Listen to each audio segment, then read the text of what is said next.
자, 요엘서 2장 12절부터 17절. 여호와의 말씀에 너희는 이제라도 금식하고 울며 애통하고 마음을 다하여 내게로 돌아오라 하셨나니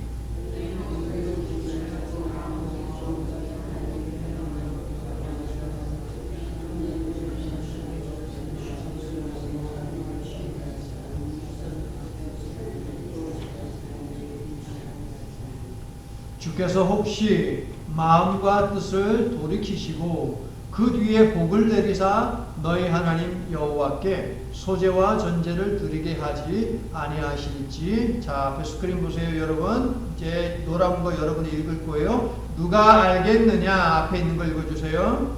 너희는 울며 이르기를 여호와여 주의 백성을 불쌍히 여기소서. 주의 기업을 욕되게 하여 나라들도 그들을 관할하지 못하게 하옵소서. 어찌하여 이방인으로 그들의 하나님이 어디 있느냐 말하게 하겠나이까 할지어다. 아멘. 제가요 이름을 몇 개 얘기를 할 테니까 공통점이 무엇인지 한번 찾아보시겠어요? 이름을 몇 개 지금부터 제가 얘기할게요. 공통점: 사무엘, 엘리야, 엘리사, 다니엘, 요엘. 공통점이 무엇입니까? L자가 들어가죠. 5개의 이름을 말씀드렸는데 L자가 들어간다. 그거 찾으신 분? 자, 전부 다 이 이름에 L이라고 하는 단어가 들어갑니다. 그렇죠? 사무엘, 엘리야, 엘리사, 그 다음에 다니엘, 오늘 말씀에 요엘. 공통점이네? 그러면 궁금하죠? 엘이라고 하는 단어가 무슨 뜻일까? 구약 성경에서 엘이라는 단어는 하나님이라고 하는 뜻이 되겠어요. 그렇게 번역이 되어 있어요. 그런데 구약시대 당시 고대 근동 세계에서 엘이라고 하는 단어는 아주 흔한 단어, 유명한 단어였는데 고대 근동 사람들에게 이 엘이라고 하는 단어는 무슨 뜻이었느냐? 신이라는 뜻이었어요. 하나님을 믿는 사람들에게는 하나님이라는 뜻이었지만 그들에게는 그냥 신이라는 뜻이 엘이라고 하는 단어였습니다. 오늘 본문 속에 요엘이라고 하는 이름이 있습니다. 선지자이죠. 요엘. 그러면 요엘이라고 하는 단어는 무슨 뜻일까? 엘은 하나님이니까 요는 여호와예요. 여호와가 하나님이다 라고 하는 뜻이에요. 여호와가 하나님이다. 자, 그러면 고대 근동 세계 속에서 요엘이라는 이름을 사람들은 어떻게 이해를 했을까요? 여호와야말로 신이다. 여호와야말로 참신이다 라는 것을 요엘은 자신의 이름을 통해서 그렇게 온 세상에 알리기를 원했다 하는 것을 읽을 수 있습니다. 대부분의 학자들은요, 요엘이 언제 활동했느냐? 이스라엘 사람들이 하나님 앞에 범죄하고 바벨론의 포로로 끌려갔는데 포로 생활 다 끝나고 나서 돌아올 때 그 돌아오는 그 백성들을 위해서 하나님이 준비시키고 말씀을 선포하게 하신 사람이 요엘이다 라고 대부분의 학자들이 이야기를 하고 있습니다. 자, 그런데 여러분, 바벨론 포로 생활을 시작할 때 포로민들과 함께 바벨론에 끌려갔다가 거기에서 하나님께서 이 시간을 다 채우고 나면 다시 고향으로 돌려보낼 거야 라고 하면서 준비시킨 예언자가 있었죠. 그 예언자가 혹시 누군지 기억하세요? 너는 피투성이라도 살아있으라 라고 말씀한 예언자가 누구였어요? 에스겔이었잖아요. 에스겔이 바로 포로민들을 갖다가 준비를 시켰어요. 준비시키고 이제 70년이라고 하는 세월이 지났어요. 예레미야에게 약속하신 70년이 지나면 고향에 돌아갈 거야. 이제 그 시간이 지났어요.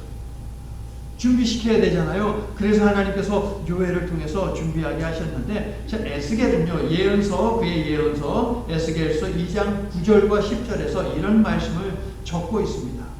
내가 보니 보라, 한 손이 나를 향하여 펴지고 보라, 그 안에 두루마리 책이 있더라. 그가 그것을 내 앞에 펴시며 그 안팎에 글이 있는데 그 위에 애가와 애곡과 재앙의 말이 기록되었더라 라는 말씀이 있어요. 에스겔이 사역을 시작할 때 하나님께서는 이미 에스겔이 선포해야 하는 말씀을 빼곡히 앞뒤로 적어서 보관을 해주셨고 이것을 에스겔에게 주셨다라는 말씀이 되겠는데요. 성도 여러분, 우리 하나님은요 기분 내키는 대로 하시는 분이 아니세요. 모든 것을 그분의 선하신 계획 속에서 그 계획에 따라 하나님께서 착착착 구원의 역사를 진행시키신다 하는 것입니다. 믿습니까? 여러분의 간구에 대한 응답 역시 하나님께서는 준비하고 계시며 때가 되면 반드시 그 일을 이루신다라고 하는 이 사실을 여러분은 믿습니까? 아멘. 하나님께서요 예레미야를 통해서 약속하신 그 70년이라고 하는 시간이 지났으니 이제 회복의 은혜를 맛보아야 하는 때가 되었습니다. 하나님께서는 요엘 선지자를 보내서 회복의 시간을 이제 준비하게 하시는데요. 요엘 선지자의 핵심 주제는 무엇이냐? 따라해 볼게요. 회개. 요엘서의 핵심 말씀은 회개입니다. 읽어주세요. 첫 번째 회개를 해야 합니다. 첫 번째 회개가 있어야 합니다. 오늘 본문은 참된 회개를 촉구하면서 어떻게 회개해야 하나님께서 들으시고 심판이 아닌 구원을 허락하실지 그 방법을 우리들에게 세세히 알려주고 있는 복된 말씀입니다. 그 방법은 금식이 아닙니다. 그 방법은 눈물을 흘리는 것도 아니고요. 통곡하는 것도 아닙니다. 금식, 통곡, 슬픔 이것은 이스라엘 백성들이 종교적으로 사용하는 근신의 방법들 중에 방법들입니다. 금식도 하고요, 애통하고요, 옷을 찢기도 하고요, 이런 모습을 통해서 하나님 저 회개합니다라고 하는 모습을 보이곤 했거든요. 하지만 그러한 외적인 종교 의식과 절차에 대한 종교 행위들이 결코 인간을 구원하지 못한다는 것이에요. 금식했다고 해서 하나님이 그 모습 보시고 그래 내가 들어줄게 라는 것은 꼭 아니다라는 것이죠. 우리에게 그러면 구원의 길을 열어주는 것은 무엇입니까? 여호와께 돌아가는 거예요. 여호와께 돌아가는 것. 여호와께 돌아가는 것은요, 마음을 고쳐먹고 오직 하나님만 바라보며 하나님을 따르겠다라고 하는 우리의 의지의 표명 아닙니까? 성경은 이러한 것을 진정한 회개라고 부르고 있고요. 우리에게 이러한 진정한 회개를 요구한다 하겠습니다. 성도 여러분, 주의 백성이 여호와의 날에 회복의 시간을 맛보려면 무엇을 해야 하느냐? 회개, 즉 주께로 돌이켜야 한다라는 것입니다. 13절 전반부를 보세요. 너희는 옷을 찢지 말고 그 다음에 읽어주세요. 계속. 핵심이 뒤에 있는 거예요. 여호와께 돌아와라라는 것이에요.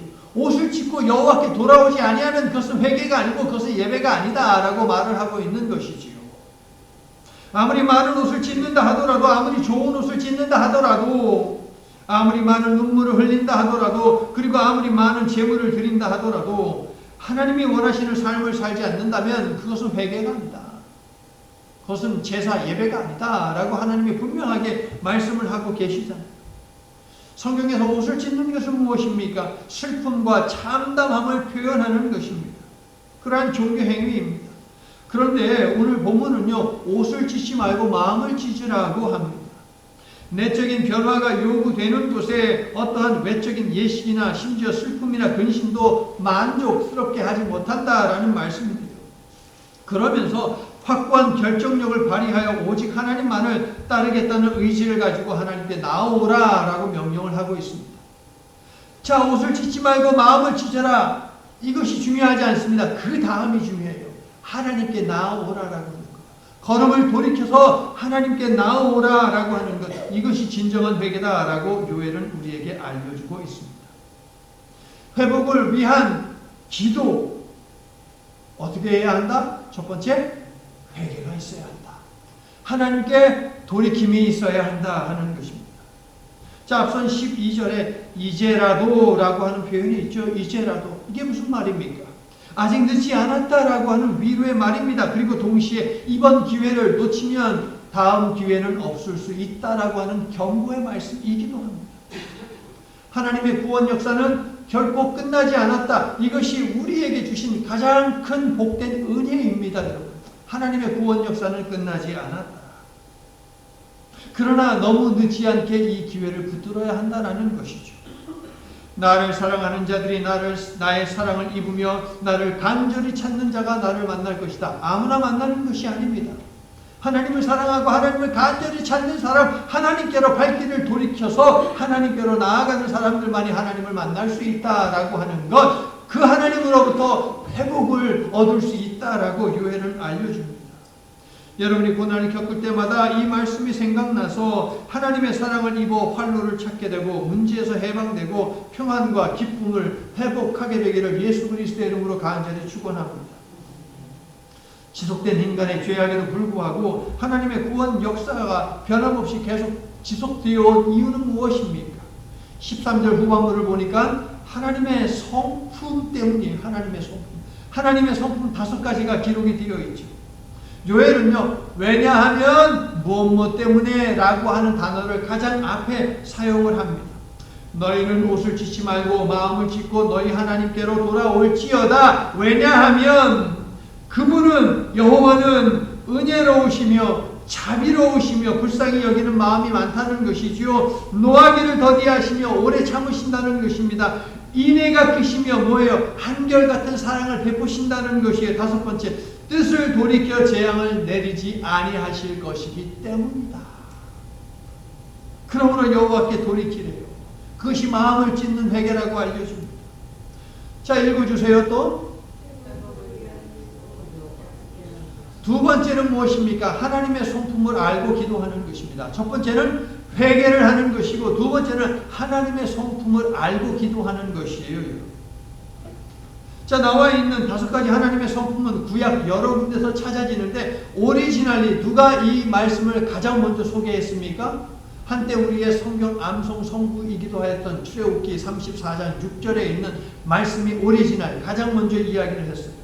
여호와라 자비롭고 은혜롭고 노하기를 더디하고 인자와 진실이 많은 하나님이라 기억하시죠. 요엘이 밝히는 하나님의 성품 5가지 가운데 오해 살 수 있는 5번째 성품만 제가 잠시 언급해 드릴게요. 하나님께서 뜻을 돌이키신다라고 하는 이 말씀이 하나님이 잘못 결정을 내리셨나? 하나님께서 틀린 뜻을 품으셨나? 라고 이렇게 오해를 해서는 아니 되겠죠. 하나님이 잘못된 계획을 수정하거나 반려하신다라고 하는 뜻이 결코 아닙니다. 하나님은요, 철저히 사랑을 토대로 계획하시고 결정하시고 실행하시는 분이시다라는 이 사실을 여러분 믿습니까? 자, 요엘음령 2장 11절에서 여호와의 날이 크고 심히 두렵도다 당할 자가 누구이랴 라고 하면서 한탄에 가까운 질문을 2장 11절에서 던졌습니다. 12절부터 14절이 그 질문에 대한 답이 되겠습니다. 자, 14절을 함께 읽을게요. 시작. 주께서 혹시 마음과 뜻을 돌이키시고 그 뒤에 복을 내리사 너희 하나님 여호와께 소제와 전제를 드리게 하지 아니하실지 누가 알겠느냐. 저 혹시라고 하는 단어를 통해서 요엘은 죄인이 회개한다고 하여 하나님의 은혜와 하나님의 용서가 자동적으로 임하는 것은 아니다 하는 것을 알려주는 것이에요. 여러분, 반드시라고 요엘은 얘기하지 않았습니다. 혹시라고 하는 것이에요. 주권은 누구에게 있다는 것입니까? 하나님께 있다는 것이에요. 용서하시는 주권은, 이 절대적인 주권은 하나님께 달려있다 하는 것이에요. 여러분 믿습니까? 인간의 어떠한 예식도 눈물 흘리는 회개도 자동적으로 용서를 보장받지 못합니다. 여러분, 죄인은 단지 마음에서 우러나오는 회개를 하고 근신하며 하나님의 절대적인 주권을 바라볼 뿐 아니겠습니까? 출애굽기 33장 19절입니다. 나는 은혜 베풀 자에게 은혜를 베풀고 긍휼히 여길 자에게 긍휼을 베푸느니라. 누가 결정하는 거예요? 오직 하나님.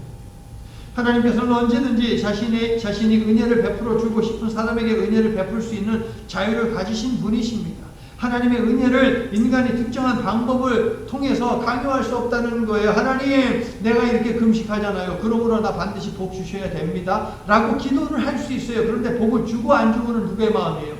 하나님의 마음이에요. 하나님은 우리의 중심을 살피세요. 우리의 언어만을 살피는 것이 아니라 더 깊이 우리의 중심, 우리의 생각, 이것을 하나님께서 감찰하신다는 거예요. 그래서 주고 말지는 하나님이 결정하신다 하는 것이죠, 여러분. 자, 읽어주세요. 그러므로 세 번째입니다. 하나님의 주권을 인정하며 기도하시기 바랍니다. 첫 번째, 회개를 해야 합니다. 두 번째, 하나님의 성품을 알고 기도하십시오. 세 번째, 하나님의 주권을 인정하며 기도하시기 바랍니다. 발등에 불이 떨어지고 아무리 급하다 하더라도 하나님의 주권을 인정하며 우리는 기도하는 거예요.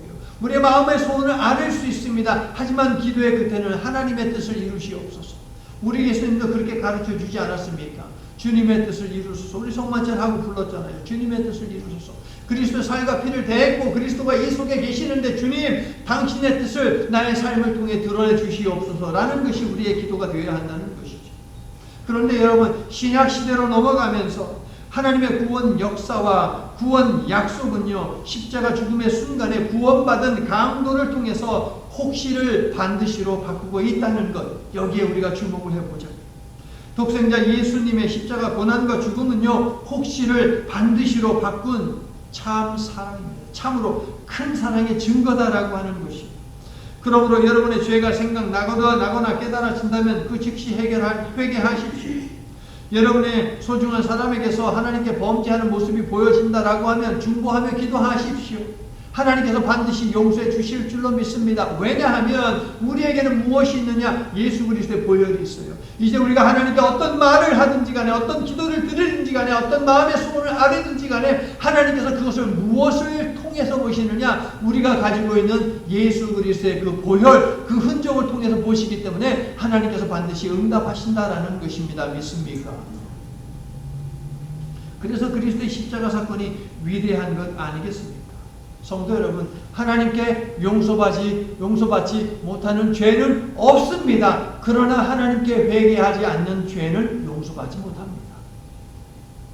옷을 찢는 회개 말고 마음을 찢는 회개 말입니다. 성도 여러분, 기억하십시오. 비록 믿음의 막차를 탄 뒤늦게 하나님께 돌아온 영혼이라 하더라도 그들도 구원의 방주에서 결코 쫓겨나지 않습니까? 여러분 믿습니다. 믿지요 여러분? 이처럼 요엘에게는 죄짐을 지고 하나님께 나오는 사람을 결코 외면하지 아니하신다라고 하는 확고한 믿음이 있는데 여러분에게도 이 믿음이 있습니까? 자, 15절에서요. 나팔을 불고 금식일을 제정하여 선포하고 성회를 소집하라라고 명령하신 하나님께서는 나팔 소리를 듣고 여호와 앞에 나와 금식하는 남녀, 노소, 모든 계층의 사람들에게 다음과 같이 기도하라라고 하였습니다. 하나님은 구체적인 기도 내용까지 알려주시죠. 먼저 16절을 보세요. 어떤 사람들을 불러오셨습니까? 16절을 보세요. 예, 장로들이 누굽니까? 나이 많은 노인들을 이야기하는 거예요. 성경에서 장로는 나이 많은 노인들을 지칭하는 거예요. 공동체에서 가장 나이 많은 사람들이 있고요. 그 다음에 아이들, 다시 말하면 가장 어린 생명들도 불러 모았습니다. 심지어 젖먹이들도 와야 한다고 하죠. 금방 결혼하여 신방을 차린 신랑과 신부도 예외가 아니다라고 16절이 밝히는 것을 보십시오. 모든 사람이 하나님께 나와야 한다라고 이야기합니다. 재앙을 피하고 회복을 원한다면 나이와 직업과 상태와 상황에 상관없이 이유 여하를 막론하고 모두 나와 참회의 예배를 드려야 한다라고 하는 것입니다. 회복을 위한 기도 어떻게 할 것인가? 온 가족이 함께 해야 합니다. 여러분이 해야 하겠지만 그 지경을 넓혀서 여러분의 아들, 딸들, 여러분의 배우자 다 초대하십시오. 그래서 함께 더불어 기도하십시오. 그 이야기를 하고 있어요. 자, 이제 회복을 위한 기도 어떻게 할 것인가? 하나님께서 구체적으로 알려주신 기도 내용을 우리가 좀 확인해 볼 텐데요. 자, 새벽 기도회와 그리고 수요 기도회에 나오실 때 여러분 기도할 때 이것을 기초석으로 삼으시기를 바랍니다. 자, 제사장들은요 3가지 사실을 바탕으로 기도를 해야 합니다. 자, 17절을 좀 읽어주시겠어요? 17절.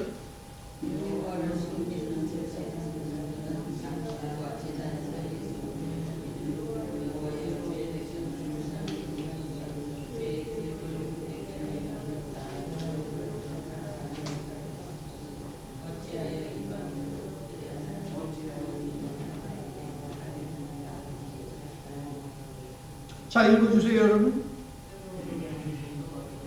방금 읽은 말씀은 뭐라고 이야기합니까? 여러분이 하나님과 언약으로 묶인 하나님의 자녀임을 기억하고 하나님께 상기 드리며 기도하라라고 하는 것이에요. 자, 중요한 게 뭐예요? 여러분은 하나님과 언약으로 맺어진 하나님의 자녀다라는 거예요. 믿습니까? 이것을 기억하며 기도하는 것입니다. 자, 자세히 보면 하나님의 자비를 호소하라라고 이야기하죠. 하나님께서는 인간이 얼마나 연약한 존재인지를 아십니다. 그래서 제사장들은 하나님께서 백성을 불쌍히 여겨주실 것을 위하여 호소했습니다. 간구했습니다. 두 번째는 뭡니까? 하나님과 백성 사이에 맺어진 언약을 근거로 도움을 청하라라고 합니다. 자신들은 하나님이 소유하신 백성이니 제발 이방인들에게 우리를 내주지 마시옵소서라는 것이 두 번째예요. 세 번째는 뭡니까? 이스라엘의 생존은 곧 하나님의 명예와 연결되어 있습니다라는 것을 하나님께 알리래요. 곤경에 처한 주의 백성들이 하나님을 가장 쉽게 설득할 수 있는 방법이 바로 이것입니다. 이것이 무엇이냐면은 우리가 망하면 하나님의 명예가 실추됩니다. 이게 바로 모세의 주특기였어요. 모세의 기도의 주특기가 무엇이었냐면 하나님, 이 백성들을 멸망하면 결국 하나님이 망신당합니다 라고 모세는 그렇게 하나님께 기도했죠. 여기서 분노하셔서 이스라엘을 전염병으로 쳐버리겠다라고 말씀하시자 모세가 하나님께 드린 기도. 애굽인 중에서 주의 능력으로 이 백성을 인도하여 내셨거늘 이제 주께서 이 백성을 하나같이 죽이시면 주의 명성을 들은 여러 나라가 말하여 이르기를 여호와가 이 백성에게 주기로 맹세한 땅에 인도할 능력이 없었으므로 광야에서 죽였다라고 말합니다. 이게 보면 어떻게 보면 하나님 반 협박하는 것 같기도 하고 그렇지 않습니까? 하나님의 명예가 실추되는 것입니다. 하나님의 영광을 스스로 가리는 것입니다. 하나님, 그래서는 아니 되지요 라고 모세가 이렇게 기도하지 않았습니까? 17절을 다시 보세요. 주의 백성을 불쌍히 여겨주소서. 이방 나라에 무너져서 주의 기업이 욕을 당하지 않게 해주소서. 세 번째, 그리하여 이방인들 입에서 주의 이름이 조롱당하지 않게 해주소서 라고 이렇게 부르짖으라고 시킨 사람이 누구예요? 시킨 분이 누구예요? 이 기도 누가 시켰어요? 하나님이 시켰잖아요. 이렇게 기도하게 하라라고 이야기하잖아요. 하나님이 시키셨어요. 여호와 하나님께서 요엘을 통해 친히 어떻게 기도해야 하는지 상세히 알려주셨다 하는 것입니다. 성도 여러분, 할 말까지 다 일러주면서 회개를 촉구하는 이런 신이 세상에 있습니까? 없습니다. 동서고금을 막론하고 이렇게까지 상세하게 너희들 이렇게 기도하면 돼, 그러면 회복이 임할 거야 라고 알려주는 신은 없습니다. 그냥 말 안 들어 쳐버리고 말 잘 들어 축복하고 그게 다였어요. 그런데 하나님처럼 참아주시고 또 참아주시고 또 참아주시고 회복시켜주시고 이런 신은 없다 하는 것이죠. 앞에서 말씀드린 바와 같이 요엘이라고 하는 이름의 뜻은 뭐예요? 여호와만이 참 신이다. 요엘은 바로 이것을 만신을 숭배하는, 모든 세상에 존재한 별것 아닌 것까지 다 숭배하는 그런 시대에 선포하는 거예요. 누가 참신이다? 여호와다. 요엘, 여호와만이 참신이다 라는 것을 선포했다 하는 것입니다. 성도 여러분, 여러분이 곤고함에 처할 때 여러분은 하나님과 언약으로 묶인 하나님의 자녀임을 기억하며 그 사실을 하나님께 강하게 알리며 자비를 구하시기를 바랍니다. 그리고 하나님의 자녀된 여러분이 이러저러한 문제에 허덕이는 모습을 세상이 보고 비웃게 두는 것은 하나님 이것은 아니지요 라고 하면서 여러분 기도하세요. 하나님, 내가 명색이 하나님의 자녀인데 내가 이렇게 이 모양 이 꼴로 힘들어하는 것 세상 사람들이 보면 하나님 욕되게 하는 것 아닙니까? 하나님 이것은 아니죠 이야기하세요. 여러분, 성경이 가르쳐 주잖아요. 여러분이 하나님과 언약 관계로 맺어진 하나님의 자녀다라고 하는 것을 알리시라고. 하나님의 자녀가 불안과 두려움에 휩싸여 허덕이는 모습을 사탄 마귀가 보고 노래하고 춤추는 꼴 하나님 이것을 보지 않게 해 주시옵소서라고 기도하시라고. 하나님께서 반드시 여러분을 보호하시고 인도하시고 구원해 주시며 회복을 여러분에게 안겨주실 줄로 믿습니다. 이제 말씀을 마칩니다. 하나님께서는 출애굽 때 이집트에 10개의 재앙을 보내시면서 재앙 사이사이에 이 말씀을 계속 반복적으로 하시지요. 그들이 내가 여호와인 줄 알리라. 너희가 내가 여호와인 줄 알리라. 지난주 에스겔 설교 끝내면서 뒤에 부분에서 제가 확인시켜 드렸잖아요. 에스겔서에도 마찬가지. 하나님께서 왜 에스겔 골짜기에 그 뼈들이 다시 살아나는 역사를 일어나게 하셨느냐? 내가 여호와인 줄 너희로 하여금 알게 하기 위해서 라고 말씀하시지 않습니까? 하나님은 이처럼 자신을 드러내기를 원하시는데 왜 기도하지 않는단 말입니까? 하나님께서는 자신이 역사의 주인이요 주관자임을 드러내시기 위해서 재앙을 보내시어 악을 심판하시고 이집트로부터 그리고 바벨론으로부터 당신의 백성들을 구원하셨습니다. 나는 여호와께서 여러분의 언어 속에서 생각 속에서 일상 속에서 사이사이에 함께 계셔서 여러분의 삶 자체가 하나님을 드러내는 복된 삶이 되기를 예수님의 이름으로 축원합니다. 3장 21절 요엘서 오늘 본문은 아니지만 뒤로 가셔서 3장 21절 전반부를 여러분 보세요. 3장 21절 요엘서 함께 읽어볼게요. 내가 전에는 써있죠. 시작. 내가 전에는 그들의 피 흘림 당한 것을 갚아주지 아니하였거니와 이제는 갚아주리니. 여기까지 하나님께서 에스겔을 통해서 이렇게 말씀하셨지요. 너는 피투성이라도 살아 있으라. 이 말씀을 하신 그 이유, 그 답, 그 결과가 지금 여기 나와 있는 것 아닙니까? 뭐라고 말씀하십니까? 이제는 갚아주리라.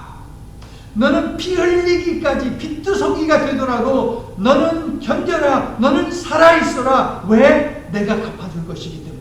근데 요엘을 통해서 말씀해 주시는 거예요. 이제 갚아주겠다라고 말입니다. 할렐루야.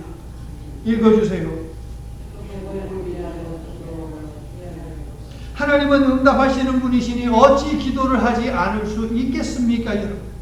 오늘 말씀을 기억하면서 마음을 찢는 회개의 기도를 드리고 하나님의 성품을 알며 기도드리고 하나님의 주권을 인정하며 기도드리고 언약을 근거로 기도하며 여러분은 하나님과 언약으로 묶인 하나님의 자녀임을 드러내면서 하나님의 자비를 구하며 기도하시기를 바랍니다. 그래서 하나님이 약속하시고 계획하신 여러분을 위한 그 회복을 받아 누리시기를 예수 그리스도의 이름으로 간절히 축원합니다. 아멘. 회복시키시는 하나님. 요엘 선지자는 우리가 믿는 하나님이 언젠가는 주의 백성들이 이 땅에서 당하는 억울함을 보상해 주시고 괴롭힌 자들에게는 반드시 그 책임을 물으신다는 사실을 누차 강조하고 있습니다. 자비하신 하나님, 저희에게도 회복이 필요합니다.